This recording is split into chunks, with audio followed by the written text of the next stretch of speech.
بسم الله الرحمن الرحيم. السلام علیکم ورحمۃ اللہ. آج میں آپ سے 10 سوال ایسے کروں گا کہ کوئی مسلمان کہ جس کے دل میں ذرا برابر بھی اللہ کا ڈر ہو، اللہ پر اور آخرت پر یقین ہو، تو مجھے یقین ہے کہ اس کے بعد وہ کبھی نماز نہیں چھوڑے گا انشاءاللہ. اور یہ سوال میرے نہیں ہیں، یہ سوال ہیں قرآن و حدیث کی روشنی میں. تو آئیے چلتے ہیں پہلے سوال کی طرف. کیا آپ مسلمان مرنا چاہتے ہیں یا کافر؟ کیا آپ مسلمان مرنا چاہتے ہیں یا مشرک؟ حدیث نبی صلی اللہ علیہ وسلم ہے کہ نماز کفر و شرک اور مسلمان کے درمیان فرق ہے. کفر و شرک اور مسلمان کے درمیان فرق نماز ہے. تو آپ صلی اللہ علیہ وسلم کی بات غلط ہو سکتی ہے. آپ کافر ہیں یا مسلمان، آپ مشرک ہیں یا مسلمان، یہ آپ کی نماز پر منحصر ہے. پھر میں آپ سے سوال کرتا ہوں کہ کیا آپ چاہتے ہیں کہ قیامت کے دن نہ آپ کے پاس کوئی دلیل ہو، نہ آپ کے پاس کوئی نور ہو؟ حدیث نبی صلی اللہ علیہ وسلم ہے کہ اندھیروں میں مسجد کی طرف چل کے آنے والوں کو مکمل نور کی خوشخبری سنا دو. کیا آپ چاہتے ہیں کہ اللہ کا ذمہ آپ سے اٹھ جائے؟ کتنی بڑی بات میں آپ سے کر رہا ہوں کہ کوئی ذمہ اللہ کا آپ کے اوپر نہ رہے. اور اس کے بارے میں ایک بڑی سخت حدیث ہے. اس کا مفہوم یہ ہے کہ جو لوگ نماز فجر نہیں پڑھتے تو اللہ کا ایسے لوگوں پر کوئی ذمہ نہیں، اور تم کوئی ایسا کام نہ کرنا کہ جس کی وجہ سے اللہ تمہارا مواخذہ کرے، اور جس کا مواخذہ اللہ نے کیا اس کو وہ اوندھے منہ پکڑ کر جہنم میں ڈال دے گا. کتنی بڑی بات ہے، نماز فجر کی بات ہو رہی ہے. پھر میں آپ سے سوال کرتا ہوں کہ کیا آپ منافق مرنا چاہتے ہیں یا کیا آپ مسلمان مرنا چاہتے ہیں؟ آپ جانتے ہیں کہ منافق جہنم کی سب سے نچلی سطح پر ہوں گے، اور اس کے بارے میں قرآن میں ہے کہ منافق مفہوم ہے اس کا کہ منافق اپنی چال بازیاں چل رہے ہیں، اور اللہ ضرور ان کو ان کی چال بازیوں کا بدلہ دے گا. اور جب وہ نماز میں کھڑے ہوتے ہیں تو انتہائی کاہلی اور سستی کی حالت میں، اور یاد الہی تو برائے نام ہی کرتے ہیں. آپ سوچئے منافق بھی نماز پڑھا کرتے تھے اس دور میں. آج ہم اپنے آپ کو مسلمان کہلانے والے، عاشق رسول کہلانے والے، پکا سچا مسلمان کہلانے والے بھی نماز نہیں پڑھتے، اور پھر دعویٰ کرتے ہیں کہ ہم تو مسلمان ہیں، ہم ہی جنتوں کے وارث ہیں. پھر میں آپ سے سوال کرتا ہوں کہ کیا آپ اپنے رب سے ہم کلام ہونا چاہتے ہیں؟ نماز مومن کی معراج ہے. آپ صلی اللہ علیہ وسلم کو معراج النبی کیا ہی شرف حاصل ہوا. نماز مومن کی معراج ہے. آپ اپنے رب سے ہم کلام ہو سکتے ہیں. حدیث نبی صلی اللہ علیہ وآلہ وسلم ہے کہ جب اس کا مفہوم ہے کہ جب انسان نماز پڑھتا ہے اپنے رب سے سرگوشی کرتا ہے، اور اس کے قبلے کے درمیان اس کا رب ہوتا ہے، تو کیا آپ اپنے رب سے ہم کلام ہونا چاہتے ہیں؟ پھر میرا آپ سے سوال ہے کہ اگر میں آپ سے کہوں کہ اللہ آپ کو اپنے گھر بلا رہا ہے، اللہ جو مالک اور خالق کائنات ہے، جس کے آگے میری اور آپ کی کوئی حیثیت نہیں، وہ رب آپ کو اپنے گھر بلا رہا ہے، حی علی الصلاح حی علی الفلاح، تو کیا آپ اس کے گھر جائیں گے؟ کیا آپ اس کی دعوت کو قبول کریں گے؟ کون ہی بدبخت اور کون ہی ناخلف ہوگا جو اس رب کی پکار کو ٹھکرا دے، اس کے بلاوے پر نہ جائے. اور پھر میں آپ سے سوال کرتا ہوں کہ کیا آپ چاہتے ہیں کہ اللہ جنت میں آپ کی ضیافت کرے؟ اللہ اکبر، اللہ جنت میں آپ کی ضیافت کرے. حدیث نبی صلی اللہ علیہ وسلم کا مفہوم ہے کہ جو شخص صبح و شام نماز پڑھتا ہے اللہ اتنی ہی بار جنت میں اس کی ضیافت کرے گا. اللہ اکبر، کیا ہی شرف حاصل ہو سکتا ہے اس نماز سے. پھر میں آپ سے سوال کرتا ہوں کہ کیا آپ لوگ چاہتے ہیں کہ آپ کے گناہ مٹ جائیں؟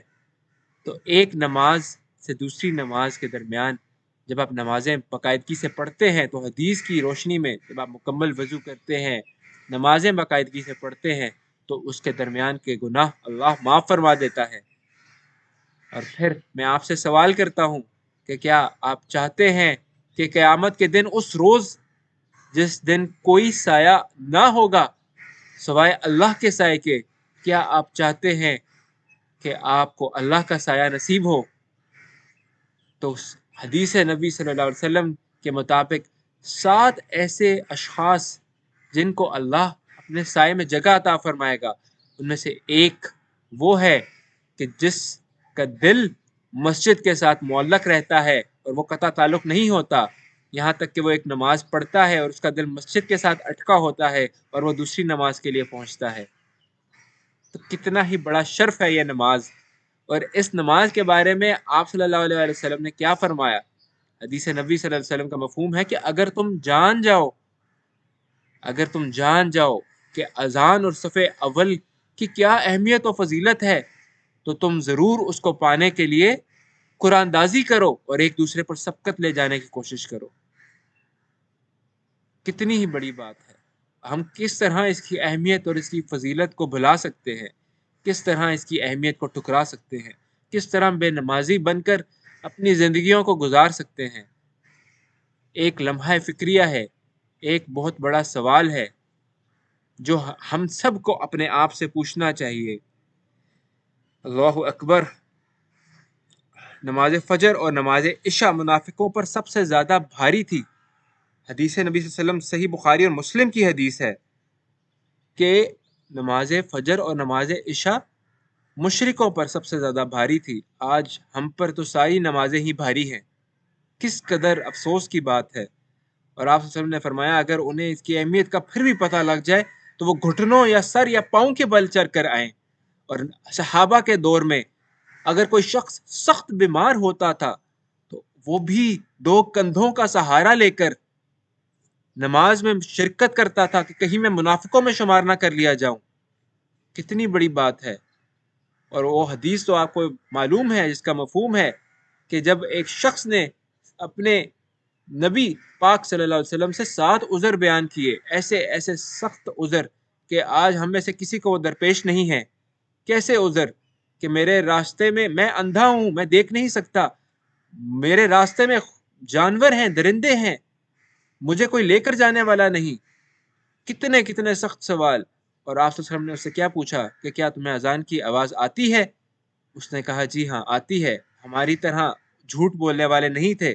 تو آپ صلی اللہ علیہ وسلم نے کیا فرمایا کہ پھر تمہارے اوپر مسجد میں نماز پڑھنا فرض ہے۔ کس طرح ہم نے آج اس نماز کو بھلا دیا ہے، ٹھکرا دیا ہے۔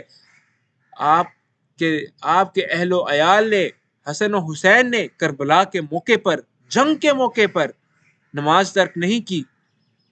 انہوں نے نماز کی اجازت چاہی، جنگ کے دوران اجازت نہ ملنے پر کچھ لوگوں نے نماز پڑھی، کچھ لوگوں نے جنگ کی، اور پھر جن کی نماز رہ گئی تھی وہ واپس آئے، انہوں نے نماز پڑھی، اور جنہوں نے نماز پڑھ لی انہوں نے جنگ کی۔ اور ہم جن کو اللہ نے اتنی نعمتیں، اتنی راحتیں، اتنا سکون، ہر نعمت، ہر شرف بخشا ہے اس دنیا میں، کیا نعمت ہے اللہ کی جو ہمارے پاس نہیں؟ صحت ہے، رزق ہے، ہر چیز ہے، اور ہم اللہ کا شکر ادا نہ کریں، ہم نہ شکری کریں، ہم اس سے سجدے سے انکار کریں۔ ابلیس نے ایک سجدے سے انکار کیا، وہ کدھر پہنچ گیا؟ اور ہم روزانہ کتنے سجدوں سے انکار کرتے ہیں۔ اور آخری میرا سوال ہے کہ میرے بھائیوں، کہ جس دن آپ قیامت کے دن اللہ کے ہاں جھکنا چاہیں گے، سجدہ کرنا چاہیں گے، تو اس دن آپ اگر اس دنیا میں سجدہ نہیں کرتے تو اس دن آپ کی کمر اکڑ جائے گی، سخت ہو جائے گی، اور آپ سجدہ نہیں کر سکیں گے۔ سجدہ کرنا چاہیں گے تو نہیں کر سکیں گے۔